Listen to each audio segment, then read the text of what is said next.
Hi everybody, Dugras here with Dugras Reports. Welcome to another episode of Frugal Points, where I drive in my car and talk about the philosophical side of points and miles.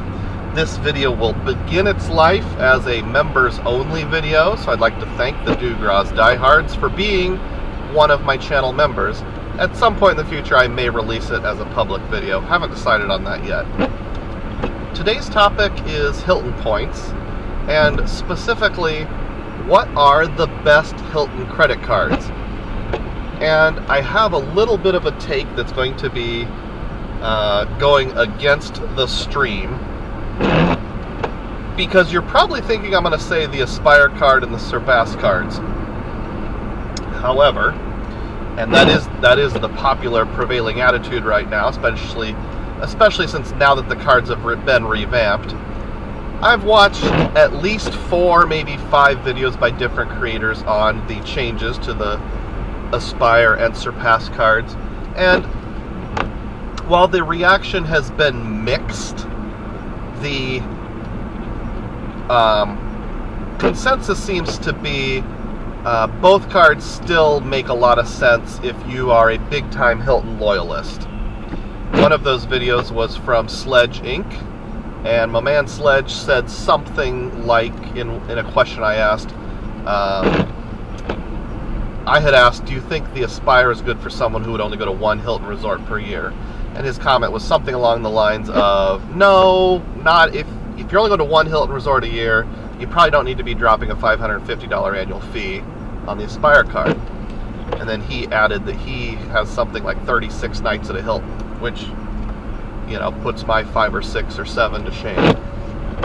So what I'm going to be thinking about is not the person who is a Hilton loyalist and uses a truckload of Hilton stays, like more than 20 or 25 a year.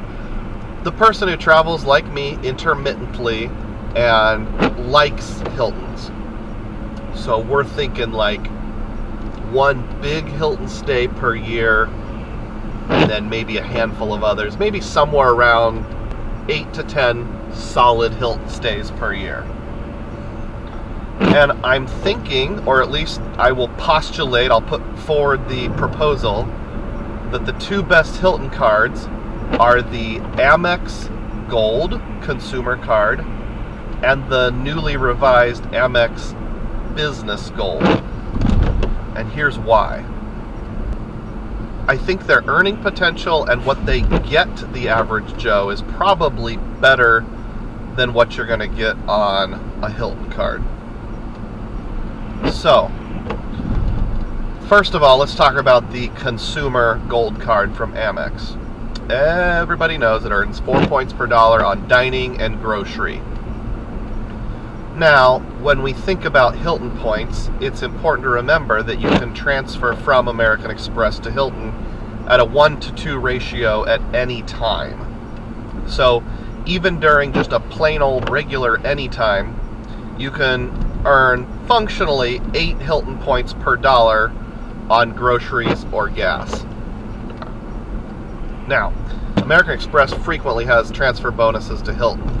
They've even got one right now, for example, which is a 30% bonus, so functionally it becomes a 1 to 2.6 ratio.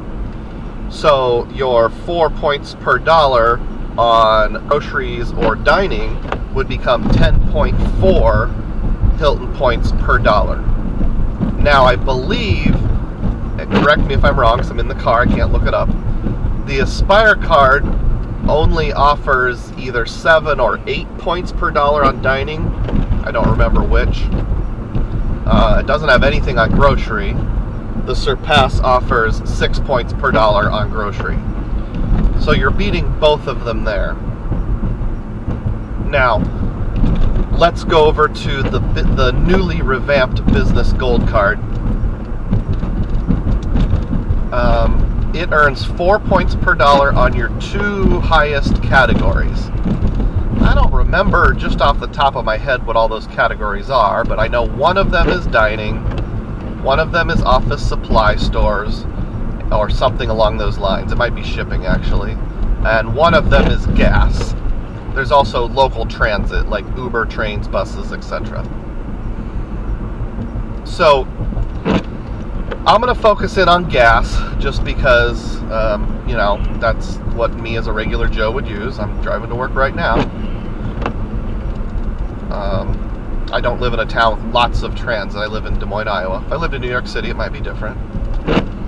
So, as far as I'm aware, the best Amex card, dedicated Amex card, would be the Surpasss, which earns 6 points per dollar on gas. But again, with 4 Amex points per dollar on gas on that Business Gold, and then you take that point times 2.6, you're still bringing down the 10.4 Hilton points if you wait till that 30% transfer bonus. There have been a few times where the transfer bonus has been better. There's also been a few where it's worse, but 30% seems to be the most common one. So let's say that you're patient and you always do your transfers during that 1 or 2 or 3 times a year when they have the 1 to 2.6 ratio going on, just for the sake of discussion. Plus, the sign-up bonuses on both cards are going to be quite a bit better. The Consumer Gold frequently has a 90K offer, so even if you just double that, you're up to 180, and it's going to be more than that if you wait until a transfer bonus to convert Amex to Hilton points. And then on the Business Gold, right now I have an offer. It's supposedly targeted, but I've heard of people getting around that, for 150,000 Amex points, which if you double that, that's 300,000 Hilton points. Way better than either the Aspire or Surpasss are offering right now. Right now, the Aspire is the higher of the two at 180K Hilton points. You add in the extra, and it's going to be, I don't have the exact math, but over 350,000 Hilton points if you use a transfer bonus and you dedicate all of your Amex Business Gold sign-up bonus to Hilton points. So, with that in mind, let's look at the annual fee structure. So, the Hilton Aspire card has a $550 annual fee, and the Surpasss has a $150 annual fee. So add that together, you've got $700. The Amex Gold Consumer Card has a $250 annual fee, and the Business Gold has a $295 annual fee. Now, just for the sake of easy math, I'm going to round that off to $300. So you're talking a combined $550, which is less than the Amex combo. Excuse me, the Hilton combo.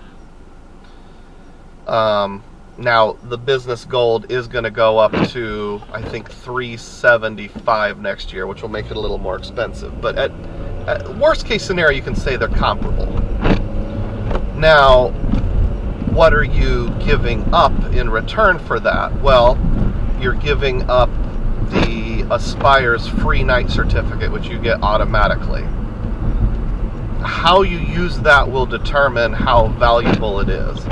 You're giving up the Hilton Resort credit, which, again, I'm talking for someone who's intermittent, so I would assume they wouldn't use the full $400 because they're not going to 2 Hilton resorts. They would probably use the half of it, $200 some of the time, and maybe some years not at all, if you're like me. The other thing to consider is that I don't even know that I would be staying at a Hilton resort in order to have long Hilton stays. For example, when we went to London last summer, we stayed at the Hilton Tower Bridge, which was right downtown. It was a great use of our Hilton points because it was the exact kind of place we wanted, in the exact location that we wanted, but it didn't qualify as a resort. So we might go and stay in a Hilton for 4, 5, 6 days, but it doesn't count as a resort. Now, there's also the issue of status. In order to get free breakfast or the food and beverage credit, you have to have at least gold status. And neither the Amex Consumer nor Business Gold come with Hilton Gold status. The Amex Platinum does, so if you have it that way, that might be an option. One could say or make a case that you should get the Surpasss card along with the 2 Amex Gold cards just for the food and beverage credit. Right now, I have the Business Platinum, and I don't know if I'm going to keep it or not, but that comes with Hilton Gold, so I'm covered there. Another thing to consider is the Surpasss card. You can offset some of the annual fee with the $50 per quarter Hilton booking credit, which you can use for the stay or incidentals. And then back to the Aspire, it also has what used to be called the airline incidental credit, but now it's just the airline credit, which I think has also been broken into $50 a quarter. There's some questions out there from other content creators who have said it's not clear yet what counts as that. Like, if you pay award ticket fees, does that trigger it? And I don't think the verdict is in yet. We haven't really found out. Now, to help offset some of what you'd be giving up by getting dedicated Hilton cards, we should talk about what you're getting for credits with the 2 other cards that I was describing, the 2 Amex Goldses. The Consumer Gold card from Amex has the 2 $10 monthly credits. One of them is called the dining credit, can be used at Grubhub, Shake Shack, that sort of thing. The other one is the Uber credit, which can be used on Uber or Uber Eats. And those are $20 combined per month. That'd be $240 a year. So your $250 annual fee, quote unquote, effectively comes down to a $10 fee. Now, depending on how you use that, I think that's not something you should give full value to. So I would value that credit, those 2 credits, the Uber and the dining credits, somewhere around 80% of the declared value. Just for the sake of easy math, I'll say $200 a year, assuming you use it every month religiously, which I do. And so $50 net annual fee. And I realize there's arguments about net annual fee that can be made. I make those arguments. On the Business Gold card, you've got, what will ultimately be a $375 annual fee once the changes go through. They have a Walmart Plus membership credit, and it's enough that on a monthly basis it would cover your entire Walmart Plus membership. Don't know how much I would value that. I might change my mind in the future, although we do a lot of Walmart shopping. We do pickup, which is already free, as long as it's over like $30. I don't really love delivery, because it seems like when you do delivery, A, you have to leave a tip, and B, they're always screwing something up. But anyhow, so I won't count that, but the Business Gold also has a credit that can be used towards various things, $20 a month. One of which is office supply stores. So I figure, although it's some hassle, I could go to an office supply store and buy a $20 Amazon gift card once a month and get that credit. And I don't know about you, but we use enough Amazon in our family that might as well be legal tender.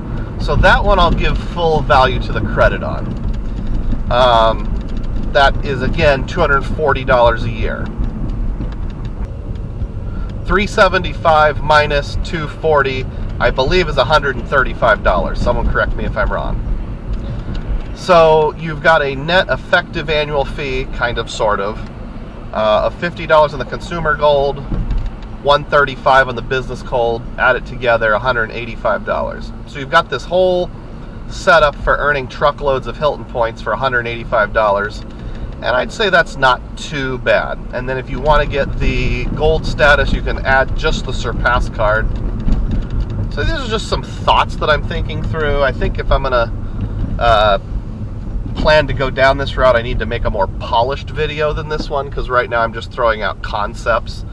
But I'm sure all of you can help me out with those concepts by putting comments down below. If you are not already, please subscribe to this channel and consider becoming a member. For those of you who are members, I really appreciate it. Click the like button. As always, may your spending be frugal, and may your points be plenteous. Thanks.